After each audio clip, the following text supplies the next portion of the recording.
Hello, everybody. Andy Goldberg here. Welcome back to the Founders Chair podcast. Very delighted to have on the show today Craig Mackey from the Shine Agency. Craig, welcome to the Founders Chair. Good morning. Thank you for having me. Thanks very much for doing this. I'm really excited to hear your story, Craig. I would love to start off with just hearing your personal story, a little bit about you and where you're from, your family, your hobbies, that kind of thing. Sure thing. Born sort of brought up in Paisley, and where my mum still stays. So that was that. Went to Paisley Grammar, and wasn't particularly academic. Didn't really enjoy school, and I managed to get myself to about halfway through fifth year, and I thought surely there's a little bit more to life than this. So I answered an ad for a designer. Oh, it wasn't even a designer. It was making tea, essentially an office junior in a design agency in Glasgow city centre. And that was the start of the sort of business journey of, from getting the bus that way into Paisley to getting the bus that way into Glasgow city centre, and the career started. So that's where I kind of grew up. And then now live in the south side with wife and 3-year-old. So married to Jennifer. She's a procurator fiscal, so she's the clever one in the family. And we have a 3-year-old called Sam, who is a handful. That's the age for a handful for sure. He is, yes, he's very clear of who he is and what he wants to do. Good. Oh, really? What does he want to do? No, I just mean anything he wants to do. He wants to do, yeah. Okay. Whatever he wants to do, it can be building something or going somewhere. That's what we're doing. So yes, he's a determined soul, but I guess he gets that from his mum and dad. And when you're not running after Sam or running your agency, what do you get up to? Wife and I have a huge passion for music, so we're both in a band together, called The Collective, which is a covers band, and we just gig as and when life allows us to do so. And I was a guitarist in a Pink Floyd tribute act until just tail end of last year, which just because of the demands of life, I had to sadly give up. Really glad I did it. I did it for about 18 months. Absolutely loved it. Yeah. So yeah, I have a little room in the house with 11 guitars in it. And that is my passion. It's my happy little place.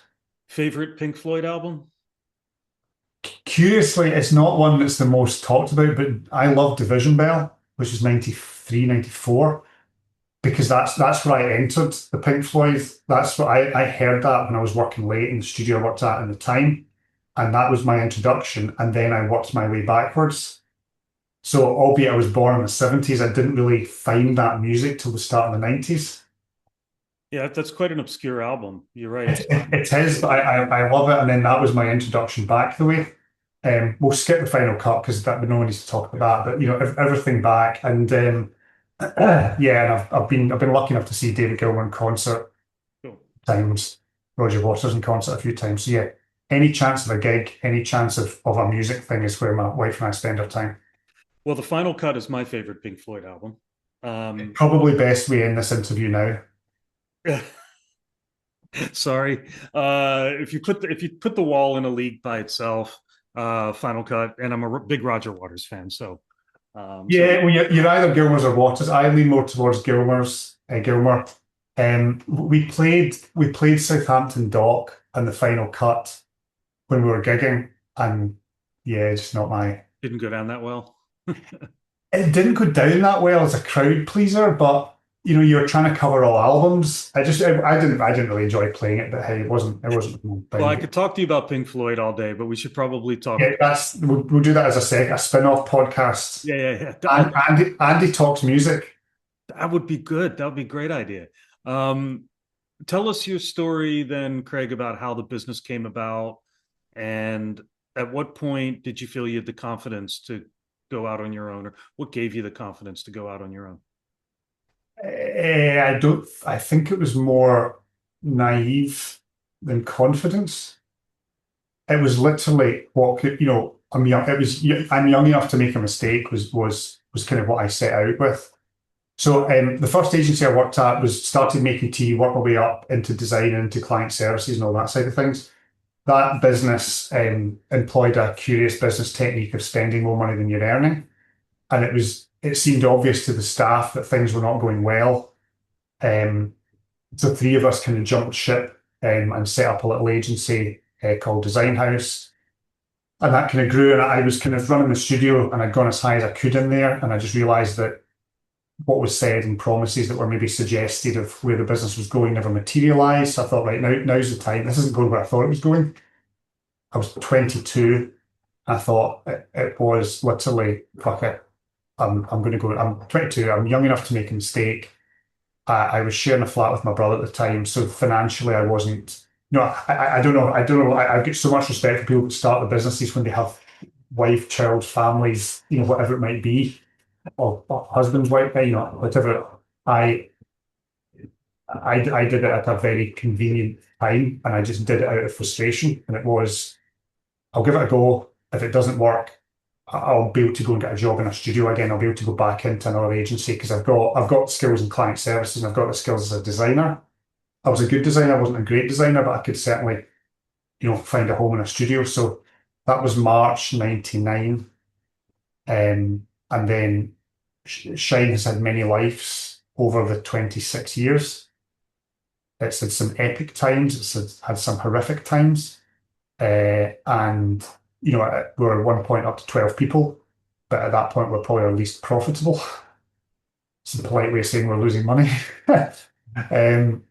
And with an office move and some changes in the business and a bit of a recruitment drive coming and some different clients that we're working with, we're about to start another life as we move from 278 St Vincent Street down to 226 St Vincent Street. So we're not moving far. We could probably carry everything, but yeah, there's a furniture truck turning up tomorrow. Tell us, so that'll be your third move or fourth move? I had two offices in the Pentagon Centre. So I started in the Pentagon Centre in Washington Street, which for many businesses, late 90s, early 2000s, it was almost a rite of passage. There's so many people that I've met over the years that started in the Pentagon Centre. So I had two offices in there. One was just me in one little room. And then there was four of us squeezed into that little room. So we moved in there. We then went to Spears Wharf in 2002. We had two offices there, again, growth and growth. And then we came down to the office that I'm currently sitting in, which is 278 St Vincent Street. And we've been here since 2009. I guess a change in environment can be good for the business, for the team. It can. The reason for the move was the building that we're in, our landlord, who's been excellent to us over the 16 years, is thinking of selling up. And we just wanted to be in control of the decision. So it seemed a good time to go, right, you're making a change. We've been here for years. It's brilliant. But we've been really lucky and found a space that's just been renovated. It's got, it's open plan. The previous owner put a new kitchen in. So we're walking into a ready-made studio and it's going to be really cool. So tell us about the Shine Agency, Craig. What do you do? Who do you do it for? So we refer to ourselves as design and digital, which is brand and website. The clients we work with range in size from, we've got 1 and 2 person businesses up to organizations of, several hundred, if not 1,000 people. We work intimately with the clients that we work with. So the way the studio and the business is set up is everyone in the business is a creative. We don't have account managers. We don't have anyone muddying the water between what the client says and what the designer needs to hear. Geographically, we've dealt with Rockrose Gin, who are as far north in Scotland and mainland Scotland as you can actually get. And we're currently just concluding a web project for a hotel called The Nair, which is near Truro in Cornwall. So it's possibly as far south as you can get. When I went and visited them, I think the next stop was Penzance. So it's quite far south. So we're across the UK. We have a hospitality specialism. We do a lot in the hotel sector, F&B sector. Very lucky to work with some very well-known names. And so that's kind of a specialism. But just now we've got projects and they go for funeral parlours, software companies, there's hospitality. We've just rebranded the Corn Exchange in Edinburgh, so it's event space. And other ones that are really good is visitors attractions. We've just done a House for an Art Lover. We do Codder Castle up near Nairn. So we've got some really, really structured processes of how we can transform a business. And whilst the process is fixed, what they get isn't. It's very much everything that we do for every client is very much individual because no client, no two clients are the same. Nothing's out of the box when you work with us. So yeah, varying shape and size, varying geographically. And we've been lucky enough to win awards and be shortlisted for Scottish Design Awards for our work. And it's just great to be in that, working at that kind of level in that mix. I'm outstandingly lucky with the team I've got. The team that are here just now, we've all been together since pre-COVID. So albeit one or two people have come and gone in that time, there's a group that I've stuck together through thick and thin from 2018, 2019. And that's great for us. That's great for me, consistency. It's also great for the trust, the respect, and the team bond that's built. But it's also good for clients as they know who they're dealing with, and the clients are building relationships with those that are leading the creative projects. So you've been a business owner and an entrepreneur for quite a long time. This is a big question, and I'm interested in hearing a little bit about your journey as an entrepreneur. What would you say has been your biggest learning as a business owner? I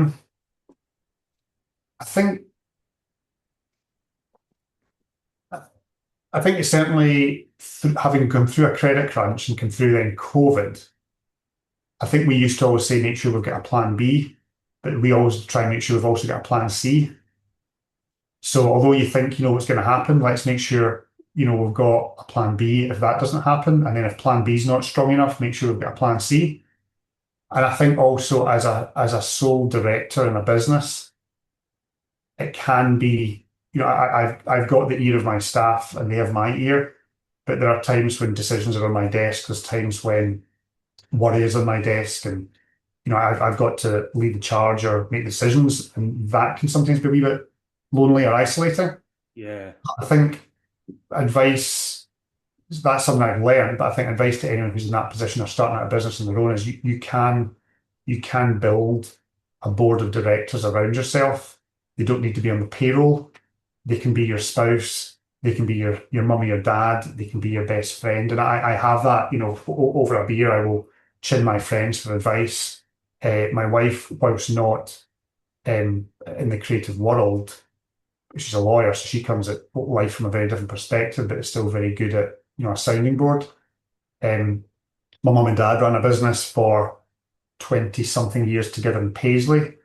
So when my dad was still around, he was a good sounding board for, business and relationships and things like that. So I think if you're on your own, make sure you've got those people to go to. You don't need them in the business. You just need to know who you're lifting the phone to. And I've probably that with clients as well. There's certain clients, we're very lucky that a client relationship has turned into a friendship in many ways. And there's a lot of existing and former clients where you lift the phone, just go, what do you think about this? And I'm sure it's a good thing to have people that are not directly involved in the business as well, that have a different perspective, because to use as a sounding board, because they won't bring any preconceived notions about your business, all the beliefs that you may have built up over the years, they won't have those.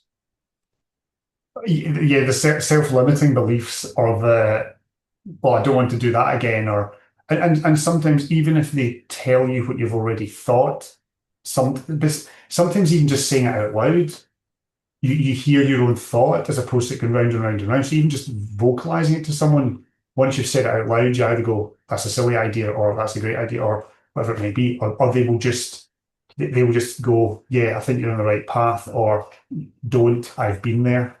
Yeah, so just externalizing it to somebody else, but you can't do that to a mirror. You can't do that in a. No, you can, and overthinking stuff isn't good. So it's just knowing, having that hit list of phone calls, phone numbers that you can just pick it up, and it works with me as well. I've had clients phone me and say, "What do you think of this? I'm thinking of doing that," and it's not a case of this is going to turn into business for you. It's just genuinely what do you think about that? So it's building up that trust with your staff, your peers, that you know who to phone, aside from Ghostbusters, when when you're not in trouble, but just when you're a bit stuck or you're at crossroads, or you just need someone to go, yeah, you're on the right path. What's been your biggest challenge during the years, and how did you push through it, and who did you have help you push through that? I think there's been, I guess, again, with Shine having different lives would come different challenges. I think in years gone by, my biggest challenges was probably staff management and team management because I was not as experienced as I am now. Knowing man management or knowing how to galvanize a team or knowing how to. A parting member of staff once said to me, I was very good at getting everybody to march in time. We just didn't know where we were marching to. So I've learned, that sharing the vision and the plan and all that side of things is really important. So that's previously been a kind of challenge, but over the years, there's just been staffing's been one. I have no. In fact, interestingly, when the credit crunch kind of was coming around, a guy, Mark Houston, who worked at Go, I think it was Go Group at the time, they ran a course called the Business Map. So just as the credit crunch was coming, we were sort of downsizing because things were getting neat. And as Mark said, look, we're just about to run this Business Map course. And so 7 years into running a business, I went on a course to learn how to run a business. And that was a wee bit of a game changer for me. So Mark was really influential then to go, look, this is really good. This is going to be really good for you. Put you in a room with other people and learn a lot from that. So yeah, so even in challenges, you can always learn something from a course or a webinar or a podcast. Yeah, this comes back to the naivete that you mentioned earlier. A lot of people are quite naive and think that, I'm still naive. well, maybe not as much as you think you are, but because you've had a lot of experience now. But Yes. people think because they're an expert in their field that they can run a business, but that's a different set of skills.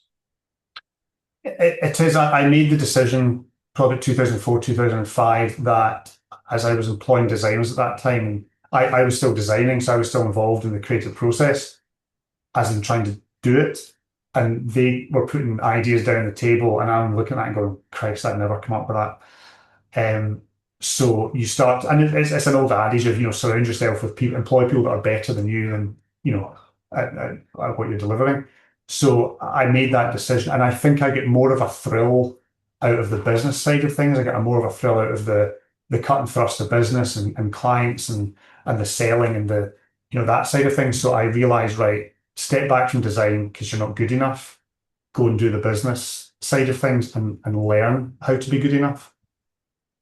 What's the next big thing for you in your business, Craig? What do the next 1 to 3 years look like in terms of growth and opportunity and challenges? Oh, any challenge I say today will be a different challenge tomorrow. As I said, tomorrow's challenge is getting this office move done. Luckily, they're filming the Spider-Man movie, and Bothwell Street's getting closed tomorrow. I heard that. Yeah, so there's the road closures are nuts, but we've got a window of opportunity to do this office move, and it's tomorrow.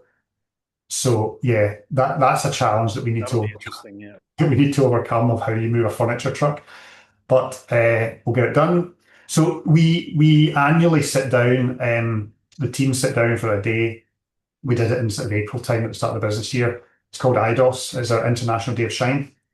And we sit and we talk about the business. We talk about the clients we want to keep. We want to talk about the clients we might wish to jettison. Ones that give us the most value, the ones that we value the most, the ones that value us the most.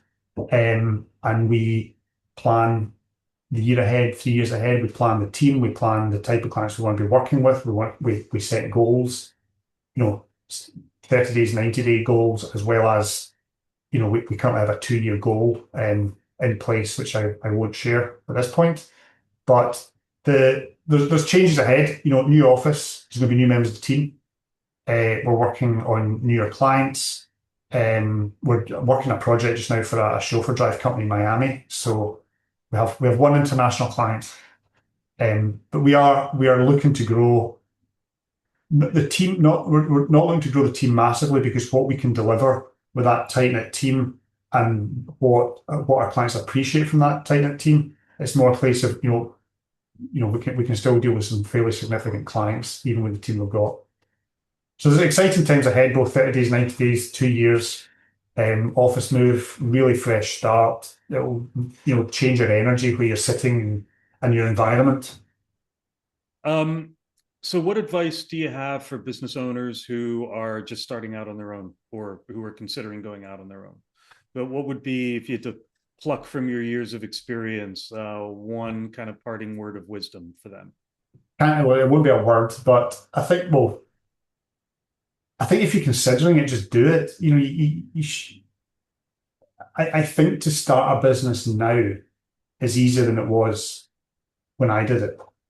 I checked my email once a week in 1999. There was no LinkedIn, there was no the networking events that you've got these days. There was no ability to connect with the people that you do. I actually look back now and going, I'm not quite sure how I got the clients I got. I was just very lucky with connections and things like that. But it's a different world. It's very easy to start. The ability to work from home and have a nice website.